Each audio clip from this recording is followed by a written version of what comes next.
Last class we discussed about what is international. We are going to talk about international banking, and I also told you about the contents that are going to be covered in the class.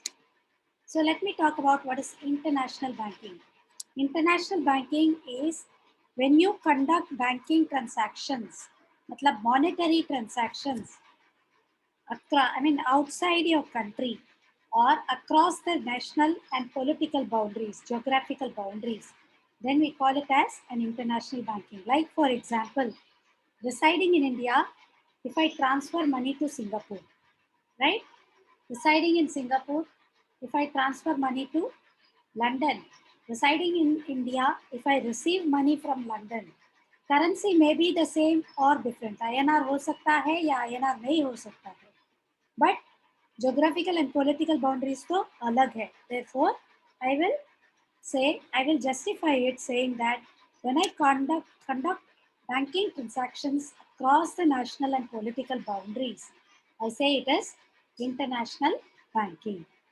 Borrowing from a bank which is located outside the geographical and political boundaries while residing in a country. While I reside in India and I borrow money from America, then it is again international banking, right? Are you following? While I reside in India, I can borrow from a bank located in, say, ICICI Bank का ही branch है, but Singapore में है. If I borrow, that is again international banking. Supposing I lend to a bank which is located from a domestic country to foreign land, मतलब which is located in USA. India में से अगर मैं किसी को loan दे दूं, then it is going to be again an international banking transfer. So what do I mean by international banking? Banking talks about accepting deposits and making loans with the same deposits. So when I do it across the globe, what will happen? It is international banking. I may reside in India, source a loan from Singapore, make a deposit in Europe, right? So therefore, it is all international banking. So this is what is called as and or. In other words, even I can say if there is currency difference. Another way of putting it is, in case there is a currency difference, I'll add the point here. If the currency I borrow and lend is different, right? Say in India, if I use US dollar loan or if I source a US dollar loan, if I source a Singapore dollar loan, then also it is international banking. Or if I stay in India and if I deposit dollar in a bank, say in an Indian bank itself, like for example, Indian Bank Chembur branch में रहती हूँ चेंबूर में, Chembur branch Indian Bank में I deposit US dollars, $1,000. That also is considered as international banking. So these are all the aspects of, this is what defines an international banking. In a nutshell, when you conduct banking transactions across the geographical and political boundaries of a country, when you borrow from a bank which is located outside the political boundaries of a country, when you source a loan from domestic country bank while residing in foreign land, all these are international banking transactions. Also, if you borrow or lend in a different currency while staying in a currency, or if you make a deposit in different currency, if you source a loan denominated in US dollars from your same ICICI Bank Ghatkopar branch, then also it counts for international banking. So now moving on from here, what are the benefits or features of international banking? When I say features of international banking, you have tax efficiency. At times you can save on tax. When I say I will have to go by the tax regulation of the country where I source, I will tell you, we will discuss about this when we talk about offshore units. And then it is convenient and very, very flexible. See, today I don't need to be, sending a draft which will get credited in 2 months, etc. I can do it on a real-time basis. Real-time का मतलब है जैसे ही किया beneficiary को वैसे ही credit मिलता है. That is happening. It is very convenient. Mobile phone mein I can, from my mobile phone I can do, right? And again, I'm going to be investing. It talks about investing also. So when I invest in a foreign country, that also happens because of international banking. The currency or the money that I invest go through their banking sector. Same way, if money comes into India, it is coming through banking sector. And lending and credit again. I can make a loan in foreign currency, or I can give a rupee loan which gets converted at their land, goes to the beneficiary.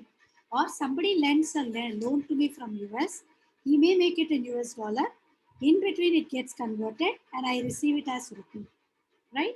Same way, I can also give credits, I can also borrow, I can lend, it all happens this way. Again, transfer is very easy, lower exchange risk. Instead of making, supposing I hold dollars and I feel dollars will go down, I can always deposit it into my bank as INR. Easy conversion from one currency to another is possible, and wherever exchange, and therefore exchange risk is not all that high. Any doubts? No, ma'am, no doubt. No, ma'am, no doubt. Moving further, what are the factors that build to the evolution of international banking? Now here I would say origin of international banking and evolution are two different concepts. When I say origin, something has just emerged, and ये emergence जैसे develop होता है उसको बोलते हैं evolution, right? Quite often there is a confusion in those two terms, and therefore when I say origin means you have just emerged, and this emergence into your gaining popularity as a particular concept or as a particular uh, factor takes some time, and how it evolved over the years. Now let us talk about how the concept of international banking originated, right? See, for earlier what had happened during the World War One, uh, all the Euro, I mean, people in Europeans, Russia or USA के बीच में war हुआ था, and when the war intensified, what had happened? All the Russians had all their assets denominated in US, right? And in US banks. And US, they feared to do anything like freezing all their accounts. And if their accounts were frozen, they would be left with nothing. So these were all some fears.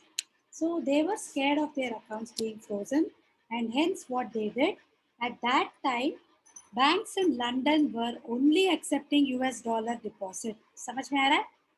No other. This concept of international banking was not popular. We were not accepting other currency deposits. We were not making other currency loans, etc. This was not at all known much. But banks in London, since Russians were there, so they were accepting, right? So when I say they were accepting your dollar deposits into them, and you know that US was, I mean UK wasn't, London जो है UK का capital है, UK is a eurozone.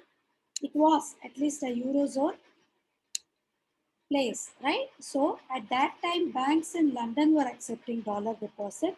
So the term euro dollar emerged. समझ में आ रहा है? Euro dollar because eurozone में dollar deposit. Today it is used in a different way.